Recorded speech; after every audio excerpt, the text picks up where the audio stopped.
नमस्कार। आप सभी को स्वतंत्रता दिवस की हार्दिक शुभकामनाएं। आज हमारे साथ मौजूद हैं भारतीय रेल के पूर्व वित्त निगम के डायरेक्टर श्री दीवान चंद्र आर्य जी। आज हम इनसे जानेंगे कि स्वतंत्रता दिवस का वास्तविक महत्व क्या है। आर्य साहब, स्वतंत्रता दिवस का आपके जीवन में वास्तविक महत्व क्या है और इसके बारे में आप लोगों को क्या बताना चाहेंगे? ओम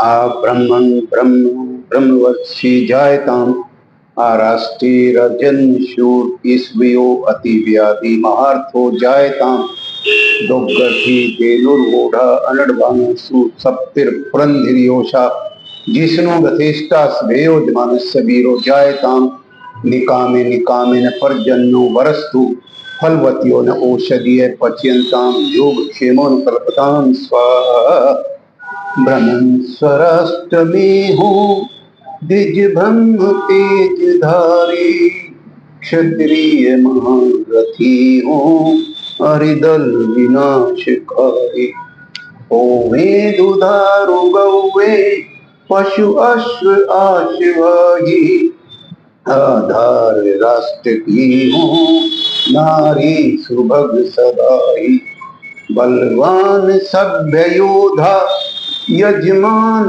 पुत्र होए इच्छा अनुसार वर्षे पर्जन्य ताप धोवे इच्छा अनुसार वर्षे पर्जन्य ताप धोवे। मेरी तरफ से सभी देशवासियों को और मेरे सीएम में साथियों को, सीएम में स्टूडेंट्स को 80वें स्वतंत्रता दिवस की हार्दिक बधाई। पांडे जी, आपने बहुत महत्वपूर्ण सवाल किया है कि आज़ादी का हमारे जीवन में वास्तविक अर्थ क्या है। हम आज़ादी की जानने के लिए आज़ादी से पहले की बात करें, हमारे वेद के ज्ञान की बात करें। मैंने आपको वेद मंत्र पढ़ के सुनाया है, उसने स्वतंत्रता की बात की है। वेद जो कि आदिकाल से जिनकी रचना हुई है। फिर हमने सबने देखा, जब हम गुलाम थे तो हमारा सिर्फ शोषण होता था, दिखावे के लिए होता था कि हम जो है बड़े धर्म मतलब न्याय प्रेमी हैं। जो शासक, विदेशी शासक, आक्रांता शासक होते थे, पर वास्तव में सारा धन हमारा, हमारे सारे आर्थिक संसाधनों का वो अपने देश के भले में हित करते थे, उसका शोषण करते थे, उसका दोहन करते थे, अपने राष्ट्र के हित में करते थे। वास्तविक महत्व ये है कि आज वो धन हमारे लोगों के भले के लिए खर्च हो रहा है, हमारे लोगों के उत्थान के लिए खर्च हो रहा है। सबको दिखाई देता है कि हम कहाँ 1947 में थे और कहाँ आज 2026 में है।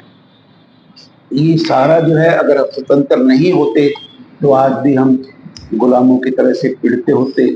कहीं जलियांवाला बाग हो रहा होता, लोगों को मार दिया जाता, आज़ादी के दीवानों को जेलों में काले पानियों की सजा दी जाती, और जो है हम लोगों को सिर्फ डराया जाता, मारा जाता, पीटा जाता, और दिखावे के लिए जो है एक न्यायिक व्यवस्था जो है रहती कि भी हम जैसे सबसे जो है, क्योंकि उस वक्त ब्रिटिश की रानी ने ये कहा था कि हम भारतीयों को अपने पुत्र की तरह से समझेंगे। तभी महर्षि दयानंद सरस्वती ने कहा था कि स्वराज्य से स्वराज्य अच्छा है। तो वास्तविक महत्व ये है कि आज हम आज़ाद हैं, आज़ाद सांस ले सकते हैं, हमारा अपना एक संविधान है, हमारी अपनी सरकार है, हमारे द्वारा चुनी हुई सरकार है, हमारे भले के लिए चुनी हुई सरकार है, और उसमें हमारी आवाज़ सुनी जाती है। आपने अपने लंबे अनुभव के दौरान देश के आर्थिक विकास को किस रूप में देखा है? पांडे साहब, मैं बचपन की बात बताता हूँ। मैं पहले भी कह चुका हूं कि मैं हरियाणा में कुरुक्षेत्र जिले के कैथल जिला, आजकल कैथल जिले के पुंडरी तहसील में पैदा हुआ। पुंडरी पांडवों का जो पैतृक गांव है वो मेरा जन्म स्थान है। मैंने देखा है गरीबी क्या होती थी। जो सेठ लोग होते थे उनको मान लो कोई भी दान देना है, किसी पंडित जी ने कह दिया आप ये जौ का दान दे दो, जवार का दान दे दो, वो जो है घोषणा कर देते थे। नाई जो है जाकर के घोषणा कर देता था और लोग पागलों की तरह से एक एक मुट्ठी अनाज लेने के लिए, जिसमें उनका कुछ नहीं होता था, उसकी भीड़ में हाथ फैलाए खड़े रहते थे। मैंने देखा है कि लोग एक दूसरे के ऊपर गिर रहे होते थे, रोटी एक वक्त की भी नहीं मिलती थी। और लोगों को क्या सिखाया गया था? लोगों को सिखाया गया था संतोष, भाग्य, कि कष्ट मिल रहा था ये आपके भाग्य का है, पुरुषार्थ नहीं सिखाया गया। लेकिन आज आजादी के बाद जो वैदिक मंत्र था पुरुषार्थ का, वो सभी जानते हैं। आप देखिए कितने लोग पढ़े लिखे थे उस वक्त, 10वीं में नहीं होते थे। मैंने देखा लोग जो बीए कर लेते थे तो बीए लिख देते थे, यानी कितनी बड़ी क्वालिफिकेशन के लिए जाती थी बीए जो है। पढ़े लिखे कम थे, रोजगार मिल जाता था, लेकिन वो रोजगार से हम क्या करते थे? अपने ही लोगों के पे अत्याचार करते थे। हम लोग उस पैसे के लिए इतनी गरीबी, मतलब जो है हम कर दिया गया था। वो राष्ट्र, जिस राष्ट्र में कभी ताला नहीं लगता था, जिस राष्ट्र में कभी कोई भूखा नहीं सोता था, उस राष्ट्र में ऐसी स्थिति हो गई थी जो मैंने बताया है कि लोग भीख मंगा का व्यवहार करने में या भीख मांगने में भी शर्म नहीं करते थे। तो आज कहाँ है? हमारे राष्ट्र का गौरव देखिए, हमारे प्रधानमंत्री जी का गौरव देखिए, उसका यश देखिए, ये किस चीज से हो रहा है? अगर हम आजाद हैं, हम अपनी नीतियां निर्धारण कर सकते हैं, अपने देश को कहाँ लेके जाना है, हमारे देश का भला किसमें है, उन सारी जो है योजनाओं को हम बना सकते हैं, क्रियान्वयन कर सकते हैं। तो इन्हीं सारी चीजों से, जो वेद में यही कहा गया है कि दूध पूत धन धान्य विद्या बुद्धि तेज बल सुख समृद्धि आनंद ऐश्वर्य धन वैभव यस्य, सबको प्रभु सदैव संपूर्ण रखना। आजादी का क्राइटेरिया यही है कि हर घर में, हर व्यक्ति के पास ये सारी चीजें होनी चाहिए। आज हम सब, मैं विशेषकर दावे के साथ कह सकता हूँ कि हमने इस दिशा में बहुत प्रगति की है। अगर आजाद ना होते तो आज भी हम पिट रहे होते। सर, आजादी को आपने बहुत नजदीकी से देखा है, क्योंकि आपकी उम्र भी काफी है। हो सकता है उस समय आप बच्चे रहे हों, या हो सकता है आजादी आपने देखी भी हो। आज के भारत में और उस समय के स्वतंत्र भारत में, दोनों में क्या अंतर है? आजादी की बात है तो मैं 1955 में पैदा हुआ हूँ, आजादी के 8 साल बाद। पर मेरे माँ बाप, मेरे ताऊजी और मेरे पिताजी दोनों आजादी के लिए लड़े। वो कि फौज में तो भर्ती नहीं हुए। उन्होंने मुझे बताया, मेरे ताऊजी ने, मेरे पिताजी ने भी, कि हम तो जो है प्रदर्शन करने के लिए निकल जाते थे। जहां जरूरत पड़ती थी तो हम जो है ईंट पत्थर डंडे बरसा देते थे। तो वो लोग चंद्रशेखर आजाद, भगत सिंह, सुभाष चंद्र बोस के दीवाने थे। उस परिवार में मेरा सौभाग्य से जन्म हुआ। और मैंने जैसे बताया आपको कि मैंने देखा है, जब शुरू में थे तो हम बहुत गरीब थे। गरीबी, मेरी निजी गरीबी की बात नहीं कर रहा, पूरे राष्ट्र की बात कर रहा हूँ। हम लोग जो है गिने चुने लोग जो है अमीर हुआ करते थे। आज ये सारा रेशियो बदल गया है। आज हमारी सरकार गरीब को भूखा नहीं सोने देती, उसको अनाज देती है। उस समय में कोई ऐसी चीजें सोच सकता था क्या? उस समय में तो अगर कोई पेट भरने वाली बात होती थी तो मंदिर तो एक ठिकाना होता था, कि लोग मंदिर में चले गए, दान देने वाले बहुत थे, जो है वो लोग जो है भूखे नहीं रहते थे, पर अंततः थे तो भिक्षुक। तो आज हम भिक्षुक नहीं हैं, आज हम उद्योगपति हैं, आज हम उद्यमी हैं, आज हम सेवा के क्षेत्र में अग्रणी हैं, आज हम टेक्नोलॉजी में भी अपने कदम बढ़ा रहे हैं। आपने देखा होगा जब अमेरिका वगैरह के जो है लोग चंद्रयान पे जा रहे थे या रूस के लोग जा रहे थे, हम कहाँ थे? हम सोच भी नहीं सकते थे। आजाद हुए, अब हम चंद्रमा पे भी गए, हमारा तो सूर्य का मिशन भी चल रहा है। हम किससे पीछे हैं? हम किसी से पीछे नहीं हैं। हाँ, हमें उस मानसिकता से निकलना है। अभी भी वो जो गरीबी की मानसिकता है उससे हमें निकलना है और हमें आगे बढ़ना है। हमें अपने बच्चों को भी ये शिक्षा देनी है कि आगे बढ़िए। हमें जो है इस विषय में मेरी सरकार से गुजारिश भी है कि हमें शिक्षा कंपलसरी करनी चाहिए, हर किसी के लिए कंपलसरी करनी चाहिए। और जो है ऐसा किया जाना चाहिए कि बच्चा शिक्षा से जब निकल करके खड़ा होता है, पूर्ण करता है शिक्षा, तो वो स्वरोजगार होने के लिए कम से कम सुयोग्य हो। सरकार को वहां उसे सपोर्ट भी करना चाहिए। मैं सोशल सिक्योरिटी की बात करता हूँ बार बार, मैं ये कहता हूँ आप शिक्षा मुफ्त में दीजिए। जब बच्चा जो है अपनी शिक्षा पूर्ण करके निकलता है, उसका उससे पहले ही पता होना चाहिए, सरकार को सर्वे होना चाहिए कि इसका उज्जवल भविष्य कहाँ है, ये क्या बनना चाहता है। हमें उस क्षेत्र में उसकी आर्थिक सहायता करनी चाहिए, लोन के जरिए नहीं, इक्विटी के जरिए करनी चाहिए। उस इक्विटीज में जिसमें काम करने का अधिकार तो उसको हो और पैसा सरकार का लगा हो, और वो जब भी लेवल आ जाए उसका बिजनेस का कि हाँ अब वो अपने घर का भरण पोषण कर सकता है और वो समाज में जो है एक अच्छी स्थिति या इतना पैसा कमाना शुरू कर देता है, तो फिर सरकार अपना उसमें से पैसा लेना शुरू कर दे, जो प्रॉफिट शेयरिंग उसके बाद होनी चाहिए। तो इस प्रकार से हमें जो है ये सब आजादी से ही मिल सकता है, आजादी के बिना नहीं मिल सकता।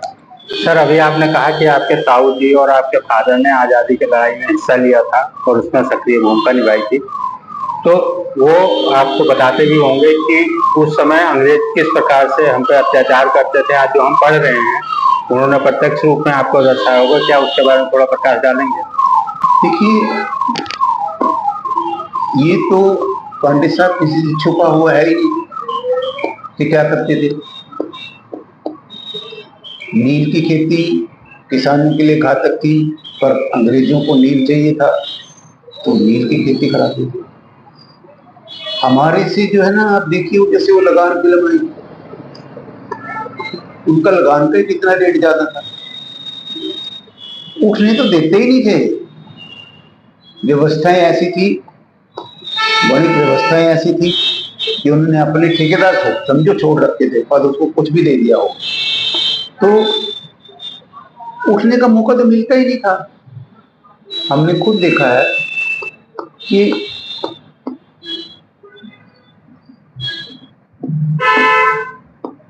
कोई साफ सफाई की व्यवस्था नहीं थी, हमारी गली में कीचड़ होता था, हम लोग होली जो है उस कीचड़ में खेला करते थे। कोई भी आदमी जो है होली के मौके पे हमारी गली में से निकलना पसंद नहीं करता था, क्योंकि बच्चे उसको कीचड़ में गिरा देते थे, चाहे वो मेहमान से कोई भी हो। खेल क्या थे? कीचड़ में खेलना। कोई स्पोर्ट्स के स्टेडियम हुआ करते थे क्या?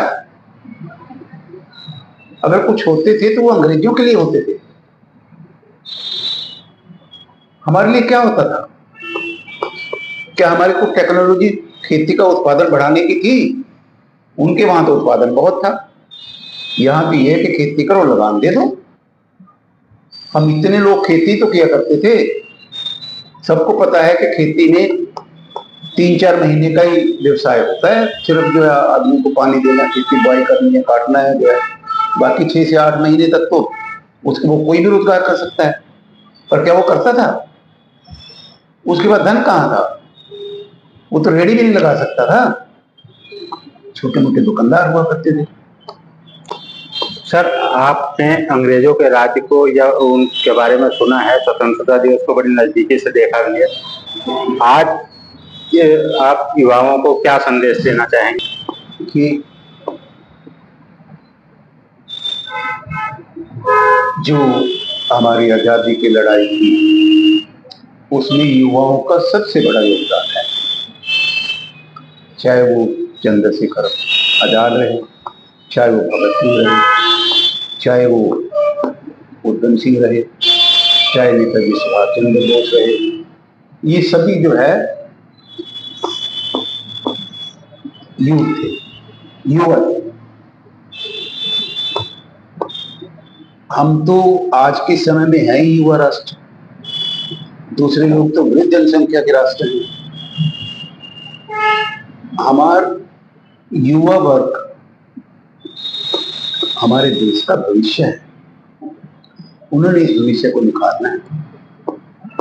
आजादी मिल गई, हमें आजादी के मतवालों को सदैव नमन करना चाहिए, सदैव याद रखना चाहिए, उनकी कुर्बानियों को याद रखना चाहिए और हमारे सामने ये हमेशा प्रेरणा रूप में होनी चाहिए कि वहां उस वक्त तो हमें गुलामी से छुटकारा पाना था, आज हमें आर्थिक गुलामी से छुटकारा पाना है, आज हमें गरीबी को दूर करना है, आज हमें इस रास्ते में किसी को भी गरीब नहीं रहने देना है।